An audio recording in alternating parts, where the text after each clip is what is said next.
Bonjour à toutes et à tous, bienvenue dans cette nouvelle vidéo. Ça fait un petit moment que je n'ai pas posté de vidéo. Ne croyez pas que j'ai chômé ou que je vous ai oublié, j'avais justement beaucoup de choses à faire. Et dans ces choses que j'ai faites, j'ai préparé une nouvelle formation, j'ai écrit un nouvel e-book sur les dignités en astrologie indienne et sur les ententes planétaires. Et évidemment, il y a ma fille qui vient de naître, donc je devais aussi m'occuper de cet aspect-là, de cet aspect familial. Aujourd'hui, on va parler ensemble de la pleine lune qui aura lieu le 5 février 2023, 19h29 heure de Paris. Cette pleine lune qui sera dans le nakshatra d'Ashlesha. Ça tombe bien, Ashlesha Nakshatra.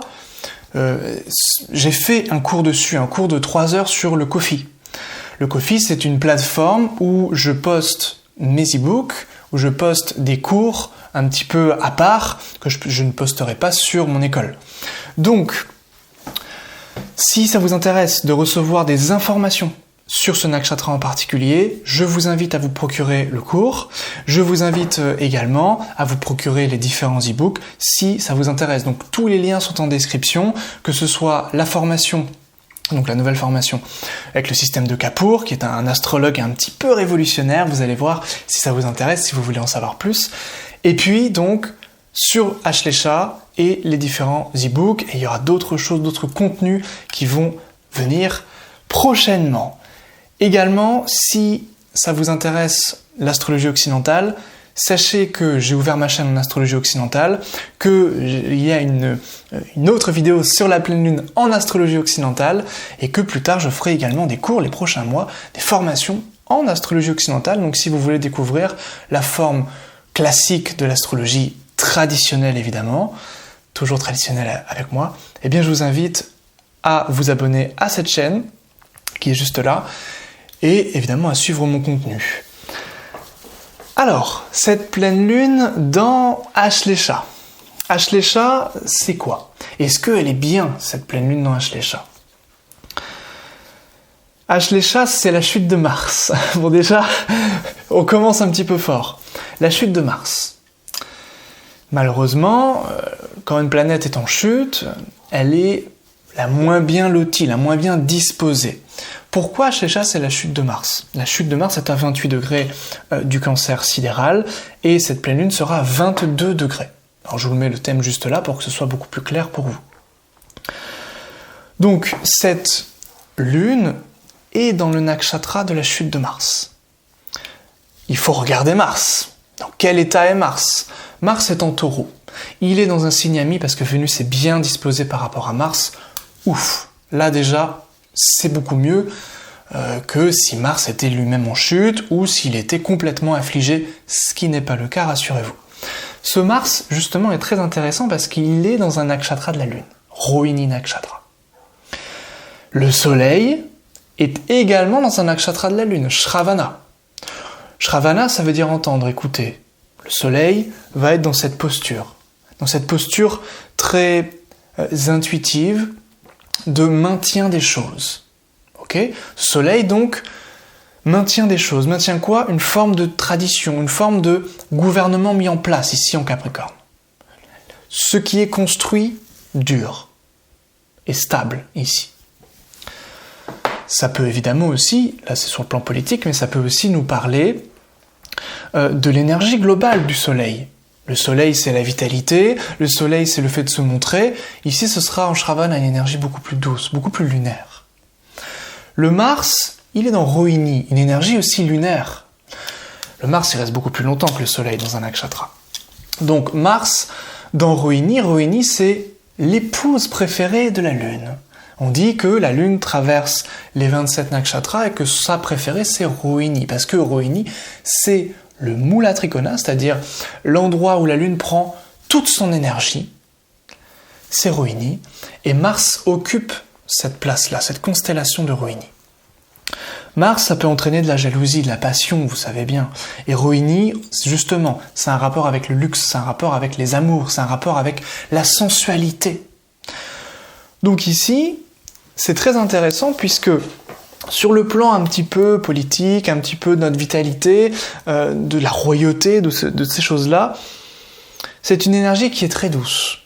Maintien de l'ordre, maintien des traditions, quelque chose qui peut être intéressant au niveau du père aussi, aller visiter votre père, prendre soin de votre père aussi, ou d'un supérieur hiérarchique, ou d'une figure d'autorité que vous appréciez, voilà.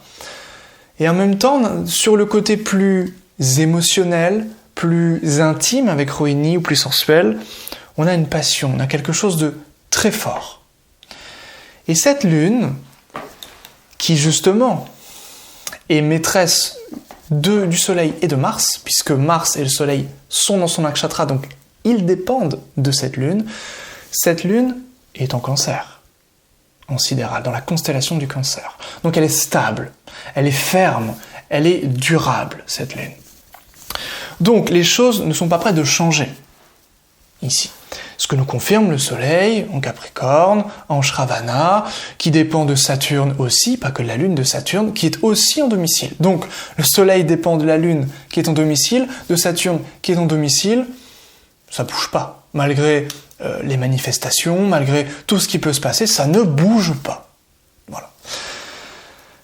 La Lune, dans Ashlesha, c'est le nakshatra le plus introverti qui soit. Les gens marqués, les natifs d'Ashlesha, que ce soit la Lune, que ce soit l'ascendant, ou le Soleil, ou le maître de la maison 1, ce sont les plus introvertis du zodiaque.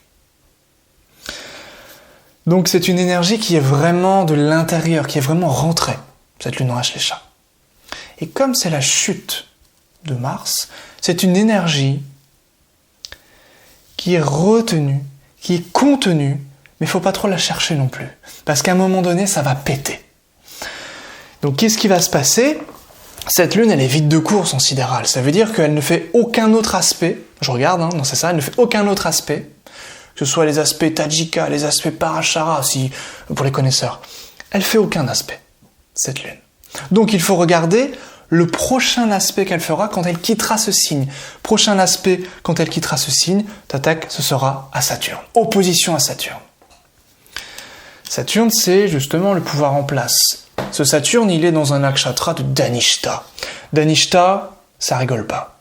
Dhanishta, c'est l'ordre, c'est le pouvoir. Dhanishta, c'est une idée de rythme, c'est-à-dire le Saturne, planète lente, c'est lui qui régit le rythme de tout le zodiaque en ce moment. Les choses sont lentes. Oui, bien sûr, avec cette lune en Ashlesha, ça peut péter à un moment donné. Mais ça va pas suffire. Ça va pas suffire puisque ce Saturne est stable, il est durable, il est puissant, c'est lui qui régit les choses. La lune dans Ashlesha, elle va devoir travailler avec ça, avec cette énergie, avec cette frustration. Elle va devoir transmuter tout ça. Donc là, l'idée, c'est pas du tout d'aller dans la rue faire des choses parce que ça ne changera rien. Très clairement. L'idée, c'est de travailler sur soi-même. C'est ce que disait Krishnamurti. Non pas l'astrologue cette fois, mais le philosophe. Il disait que la réelle révolution, c'est pas d'aller dans la rue, c'est de faire une révolution intérieure, sur ses propres conditionnements, la lune ici dans Ashlesha. Et Ashlesha, c'est le nakshatra des alchimistes. C'est le nakshatra de la chute de Mars, encore une fois. Donc ce Mars doit être transmuté, transcendé. Évidemment, Ashlesha, c'est un nakshatra des relations toxiques, et de tout ce qui est relié au poison, à la toxicité, aux morsures, à tout ce qui est venimeux. Ah, ça c'est intéressant également. Comment on peut gérer cette toxicité? On peut regarder Mars en Rohini, faites des massages. Mars en Rohini, parlez avec votre cœur.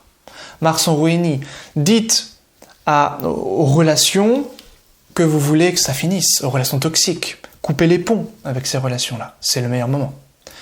La lune à Ashlesha, c'est le meilleur moment pour rompre, pour gagner une compétition, pour également vous faire tatouer, vous faire percer, piercing, tatouage, toutes ces choses-là. Vous faire opérer. Très bon moment, 5 février 2023. Évidemment, il faut regarder l'ensemble de votre thème, s'il n'y a pas de configuration autre, mais dans l'ensemble, c'est un nakshatra qui est propice à tout cela. Et il faut évidemment regarder Mercure, parce que cette lune en Cancer, voilà, on peut dire la lune en Cancer, c'est la sensibilité, c'est l'émotionnel, bien sûr, c'est vrai. Mais cette lune, elle est dans Ashlesha, qui est un nakshatra de Mercure. Donc Ashlesha, c'est l'endroit du Cancer le plus intellectuel, le plus analytique. Et donc Mercure, où est-il? Il est en Sagittaire sidéral. Sagittaire, c'est la philanthropie. C'est l'évolution intérieure, on retrouve cette chose-là. Et c'est aussi le déplacement, l'étranger, le rapport aux civilisations étrangères, au voyage aussi, au sein du pays. Mercure il est plutôt bien positionné en réalité ici en Sagittaire, puisque Jupiter est suffisamment bien placé par rapport à Mercure. Si bien que Mercure va se retrouver dans une position confortable, et surtout, je vous mets le D9 ici, qui est le thème complémentaire en astrologie indienne, Mercure se retrouve à la même position. Mercure est donc ce qu'on appelle Vargotama. Mercure Vargotama, ça veut dire qu'il est très puissant. Le D9, ici, c'est l'âme de la planète, la véritable puissance de la planète. Donc on voit aussi dans ce thème que Mercure donc, est très puissant, que Vénus est en exaltation, attention. Ici, Vénus exaltée, on retrouve cette invitation de Mars en Rhénie, c'est-à-dire à la sensualité, à la poésie, à l'imagination, à toutes ces choses-là. Et puis, nous avons la Lune, évidemment, qui est importante, qui est en Capricorne. C'est-à-dire que cette Lune dans Ashlesha se retrouve dans le 2e pada. Pour ceux qui ne connaissent pas, chaque nakshatra est divisé en 4 padas, qui sont les 4 quartiers d'un nakshatra. Les nakshatras d'Ashlesha, les padas d'Ashlesha, vont tous du Sagittaire au Poisson. Ici, nous sommes dans une lune en Capricorne. Ça veut dire que nous sommes dans une lune ambitieuse. C'est-à-dire qu'on est dans une lune qui va nous inviter, dans une pleine lune qui va nous inviter à revenir en nous-mêmes pour comprendre ce qu'il y a au fond de nous-mêmes, dans cette intimité, dans ces émotions puissantes dont on va devoir se servir pour construire quelque chose.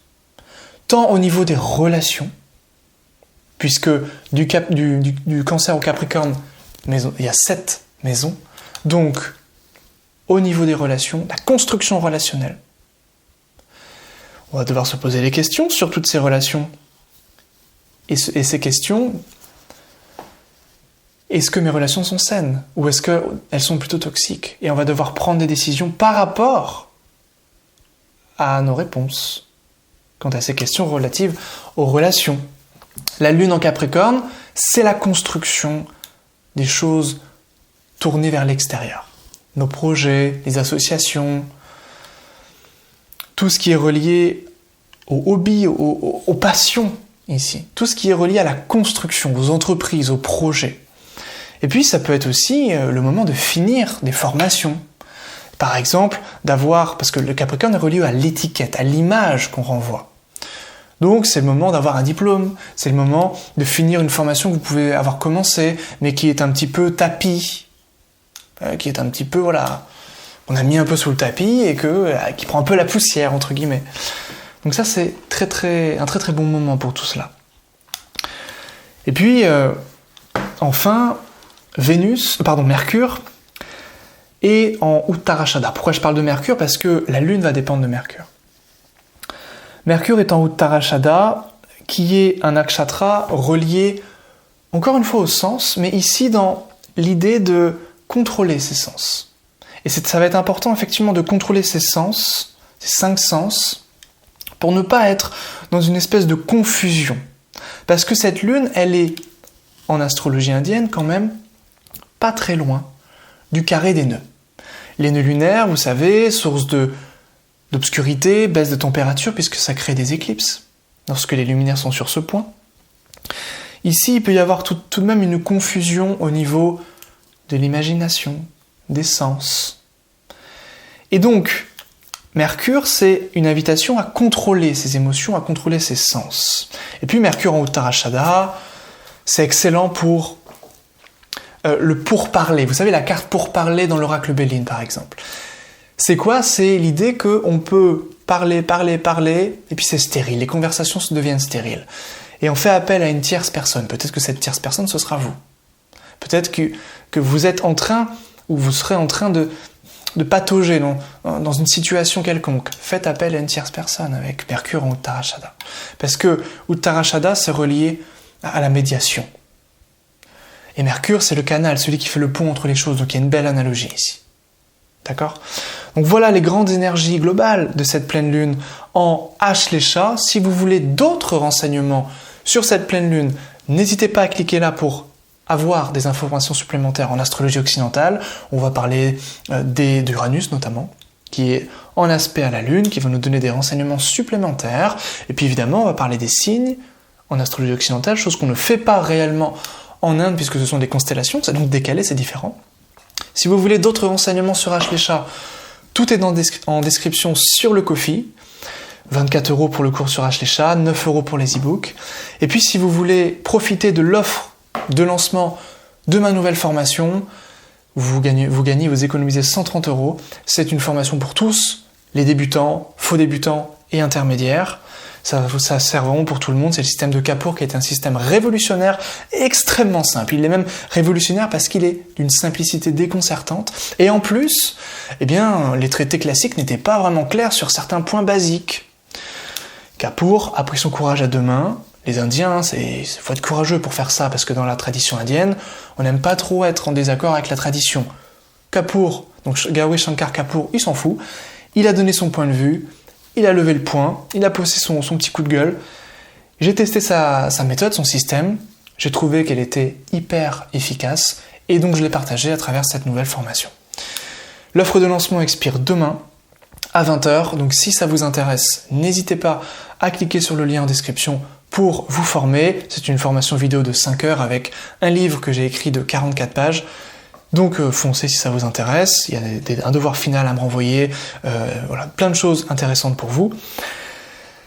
Et on se retrouve très vite pour une prochaine vidéo. Et je suis content, ma fille, on ne l'a pas entendu. J'ai toujours peur quand je tourne un petit peu de l'entendre et que ça vous gêne. Donc c'est très bien comme cela. À bientôt, je vais essayer quand même de poster des petites vidéos, même si je suis un petit peu moins présent sur YouTube, parce que je publie mes formations, j'écris énormément en ce moment au niveau de l'astro. Et on fait des petites choses, évidemment, par-ci par-là au niveau familial. Merci pour votre confiance, pour votre fidélité. N'hésitez pas à vous abonner si ça vous a plu. Et à très bientôt. Bye bye.